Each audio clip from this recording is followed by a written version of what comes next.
what it takes to be happy, we have to understand what is our current blueprint of how our life's supposed to be. Now, what do I mean by blueprint? Well, we have a story in our head of how life's supposed to be. Some people's story is you work hard in school, you become really great, you're a nice person, you're a good person, and then you grow up and you take care of yourself and you find the ideal man and you fall in love and you have a white picket fence and you have 3 perfect children and you live happily ever after. Somebody else's story, the old story was, you work really hard in school, you excel in college, you go to work for a big corporation, and you move up through the ranks until you're the president or chairman of the company, and you become successful and respected throughout life. These are some old stories. Obviously, the stories that we hear today of what people's lives are supposed to be like are completely diverse. We no longer have these little archetypes, but one archetype still seems to remain. And that archetype is, in order for you to really feel like you're enough, many people believe they have to achieve an enormous amount. They may do it in different ways. They may do it by building a company and taking it public when they're 27 or 25 years old, or they find and create a new technology, or they become a very special doctor. But we live in a culture in the West that teaches people that you're not enough unless you do something really special and unique, and we define special and unique in interesting ways. A school teacher is not special and unique. A mother who stays home with her children day and night, sculpting their minds, their bodies, their souls, and their future is not special. We live in a world today where we treat teachers like they're nobody and pay them accordingly, and we wonder why our children seem to have challenges in learning and growing or being engaged in school. We spend thousands of dollars on some item like a computer, but what we look at overall, we invest in for the teacher and for that person who's the personal connection with them is so small.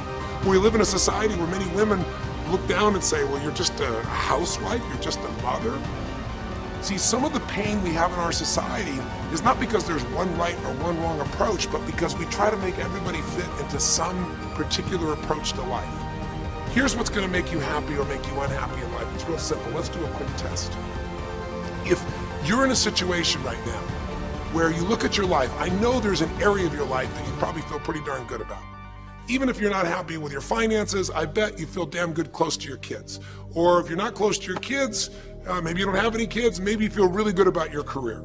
If you're doing not so good in your career, maybe you got a really great body that you've trimmed down or strengthened up, or you really shaped yourself the way you want, muscularly, or in the way you look.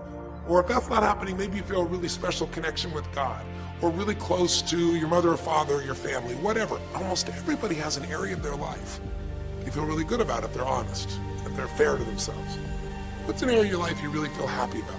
And I want you to think about it for a moment, truthfully. What's an area in your life today that if you wanted to be happy about it, you really could feel proud about it? You could feel like it's an area you're doing darn well in. And if you're really hard on yourself, there's still an area. What's an area? I want you to think of it right now. And I want you to think of that area, whether it's your body or your finances or your career or your intimate relationship or your relationship with your kids, your relationship with your creator, whatever it is.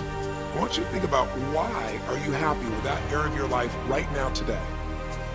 Why are you happy with that area of your life right now today? Really think about it. If you were in a seminar with me, I'd have you write this down.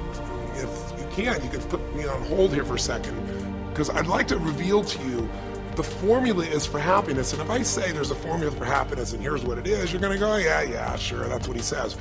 But if you put down the answer and we can see the formula is real without me telling you what it is, you get to look at your own life and say it matches. You're going to know this is right. So you could stop this right now if you want, put me on hold, and just write down what's an area of your life you're really, really happy about, you're really pleased with, or you could be if you wanted to focus on it.